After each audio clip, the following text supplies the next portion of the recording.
It's a cross between foxes mating and a cat being strangled. It's a bit like, wow!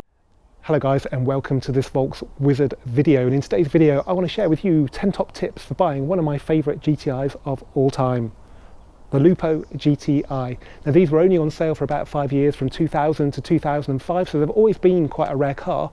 But today, 15 years after production ended, they're extremely rare. There are just 6 for sale on Auto Trader, including this very nice example you can find out more about at volkswizard.co.uk. There's a walk around tour on there as well if you want to see some more of it. Now with some of these cars knocking on the door of 20 years old, you do need to know what you're looking for. There are many issues that crop up over that time, and yes, they are a relatively cheap car, but you might find you spend a few grand on one and you have to spend a few grand fixing it. So without any further ado, let's have a look at 10 top tips to help you buy a good Lupo GTI.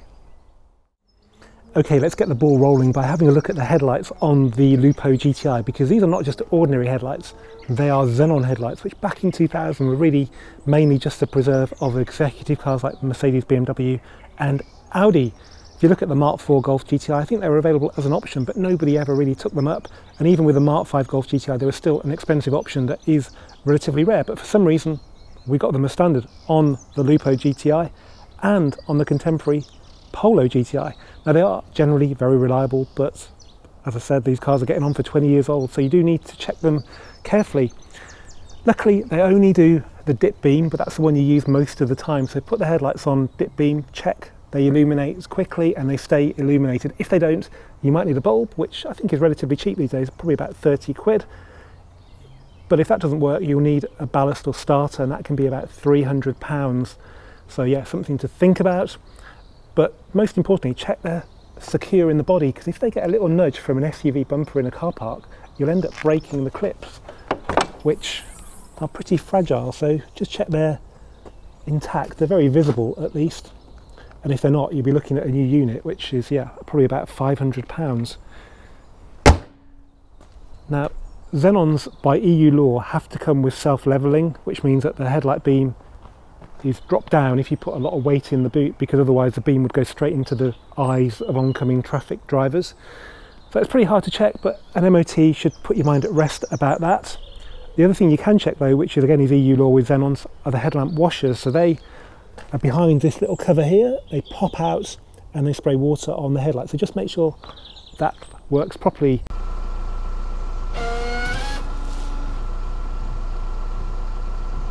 Put the headlights on dipped and operate the windscreen stalk as if you're going to do the windscreen washers, and the headlamp washers should also operate. I can't remember if there's a delay on them, but the first time you do it, it should work. Maybe the second time it doesn't do it for about 10 operations of the stalk or something, because you can run the washer fluid down very quickly. So yeah, check that works, and if it all does, you've got a Lupo GTI with good headlights. Okay, at number 9, let's have a look at the Lupo GTI door check strap. So this is a piece of metal that stops the door opening too far and getting damaged on the wing. Sign of their failure is that there's an awful creaking, cracking noise when you open the door. A bit of noise is pretty normal. Before you condemn it though, just check this bolt is tight, this 10mm bolt there, because you'll get a similar noise if that's loose. If that's tight, you still get the noise. You need to replace the door check strap mechanism, which is within the door, roughly about here. Take this trim off. I think you might be able to repair it with nuts and bolts, but they're not particularly expensive to replace either.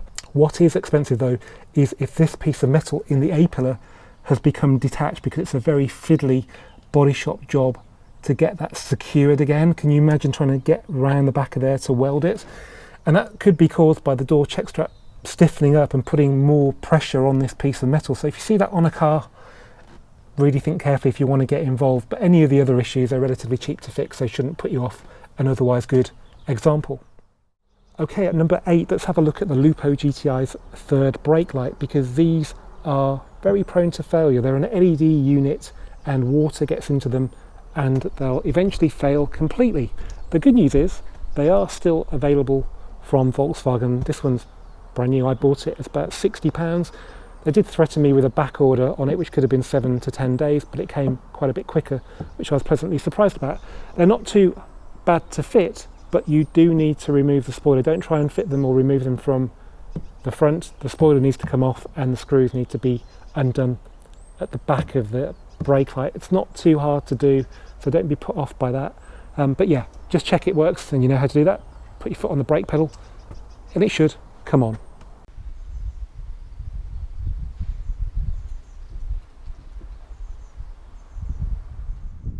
Okay, at number 7, let's have a look at the door lock switches on the Lupo GTI. Now, for those of you familiar with older cars, you may recall a thing called a pin switch that used to be fitted into the bodywork, and that used to switch the interior light on and off. It was really cheap to replace. Well, that cheap switch has now been integrated on the Lupo and the Mark IV Golf and every car since into the door lock mechanism. So if you want to replace that cheap switch, you have to replace a very expensive mechanism. These are about £140. And you do need to replace it, because if you don't, you can find yourself locked out very easily. Modern Volkswagens lock themselves after a certain amount of time. It's about 30 seconds on this Lupo if you unlock the car but don't open the door, because it thinks you've done it by mistake. It's a very good safety feature, but it all depends upon the switch working correctly, because you might find that you open the door after unlocking the car, you put your baby in the back, you put your bag on the seat and the key in the ignition. Within 30 seconds you go back to your house, lock the door, you come back to your car and you hear the ka-dunk noise of the car locking itself and all your stuff's still inside. And that's occurred because the automatic locking function hasn't been disabled by you opening the door, because the brain, the electronic control unit, doesn't know you've opened the door. It's pretty simple really, and this is quite a common issue, but luckily it's very easy to check. So get in the car, shut the door, turn the ignition on and look at the interior lights. It's a very basic check, but this works. Open the door, does it come on? Yeah. Does it shut? Yeah. So that switch is working. Probably best to try it a couple of times because they can be intermittent, and then try the passenger one and that's fine as well. There is no door open warning on the dashboard, strangely, but you don't need it if you just look at the interior light. Now don't forget to check the one for the boot as well, because they can fail in the same way. In fact, they're probably more likely because they get soaked from washer fluid if the pipe leaks. So that's the latch. On the inside of there is a plug and a switch, and they can just get all corroded and horrible. And when you open the boot, there should be a warning on the dashboard, which, believe it or not, isn't working on this car. I'll put a picture on screen of what it should look like, but I think this one is a little bit cheaper, thankfully. It's probably about 25 to 30 quid, so that's a job I've got to do on this car. Okay, tip number 6 is to check very carefully the exhaust system on a Lupo GTI. Now, the problems actually don't occur at the back here because it's quite a good quality system. This car's 19 years old, still on its original. The problems occur at the front though, because the exhaust goes underneath the engine and it's very prone to damage there, particularly on lowered cars. So what can happen is that you can get an impact from, say, a speed hump, and that can break the flexi section of the downpipe, which incorporates the catalytic converter, and they're not cheap. I think they're about 500, maybe even more from Volkswagen. You can buy cheaper ones, but I'm not sure they're even going to get you through an MOT when the time comes. So yeah, listen carefully for the blowing of the exhaust. The only sort of burbling noise should be coming out of the tailpipes. If you hear anything from the front in this sort of area, you know you've got a problem. Put your head in the wheel arch if you have to. It should just be the not very boomy noise from the engine running. But if you go to the back, you can hear what the boominess sounds like. If you hear that noise from the front, you know you've got a problem. Okay, tip number 5 is actually a number of tips for what to look out for underneath the bonnet of a Lupo GTI. The good news is it's generally a very reliable engine, but it is getting on a bit now, so you do need to expect the unexpected. It's also a cam belt engine, so you need to ask when it was last changed. If it's longer than 5 years, allow £400 and get proof if it's been done. You really need a receipt, not just a tick in the service book. So let's have a look under the bonnet then. So first thing you see is this big plastic cover, but the good news is it's really easy to remove it. You can even do it with one hand holding a camera. You can even put it back on as well, so the owner shouldn't complain, because all you need to do is slide it on at the back and then push it down at the front, connect that pipe there as well. So yeah, make sure you take it off, because then you get to see a lot more. So hopefully the oily bits aren't too oily. So look for oil where it shouldn't be really. Rocker cover gasket's quite a good one, which is just there. It will leak oil down to the exhaust manifold and you'll smell it maybe as well. Look around the gearbox area for oil, because diff seals can flick it up around that area. Check the plug leads, because yeah, it's got plug leads. We're used to coil packs now, but we have got ignition leads, and these are quite weak. Quite often they'll get damaged when you pull them out to change the plugs. I've just had to replace these. They cost about £40 for a German made set. Check the power steering fluid, because it's not unknown for them to leak. It's best to check the manual to make sure you're doing it in the right way. And then with the engine running,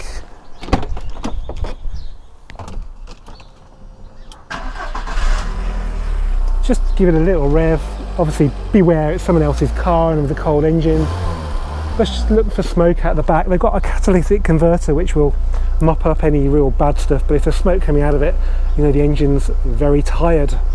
And also go for a drive and look out for oil spots on the back, because that's another clue that the engine is on the way out. But generally, with a good service history, this should be a very, very reliable car. Okay, tip number 4 deals with a very common problem for Volkswagens of this era, that of the noisy starter motor. Very easy to check. Start the engine, listen out for a almighty squealing noise from under the bonnet. The cross between foxes mating and a cat being strangled. It's a bit like wow, wow. And if it does that noise, you really ideally need to change the starter motor. A Bosch one's about £200. There are cheaper ones available from certain European car parts suppliers, but they won't be as good as the original. The original is a really good starter motor. It just gets a bit noisy. The other alternative is to take the original one off and clean it, and it can stay quiet for quite a long time, but probably not forever. But I'd probably rather do that than fit a cheaper one, because at least I know even if it is noisy, it will start the car. The cheaper ones may not last as long. The labour's not too bad. It's probably about an hour or so to swap one over. So yeah, start the engine, have a listen. Okay, we're in the top 3 now then. At number 3, we have the subject of modifications.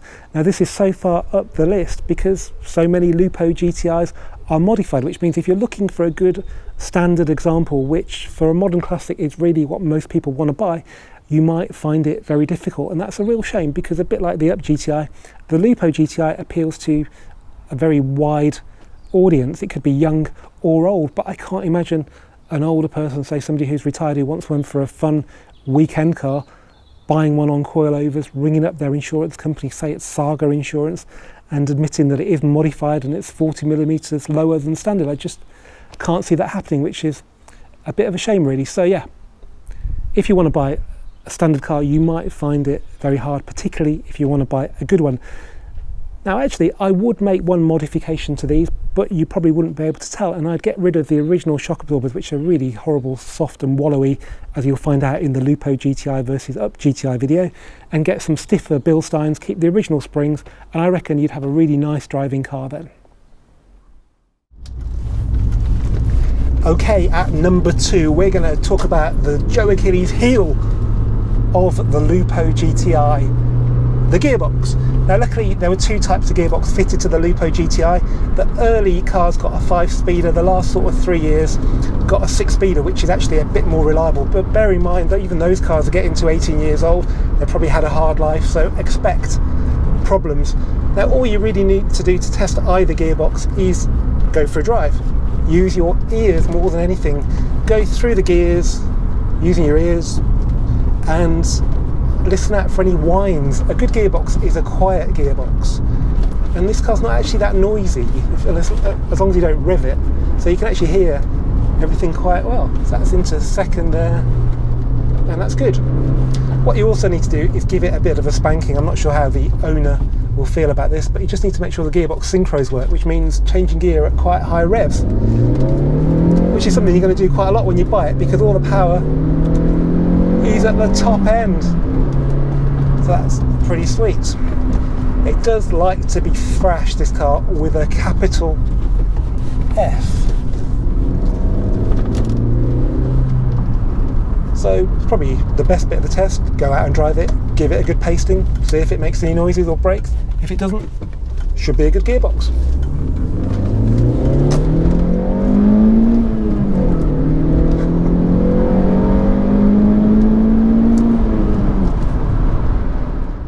Okay then, at number 1 of the top 10 things to look out for when buying a Lupo GTI, we have the worst 4-letter word in the whole of the enthusiast car world: rust. People call it car cancer, but while cancer is really, really bad for humans, really, really bad, at least there's a good chance you can recover.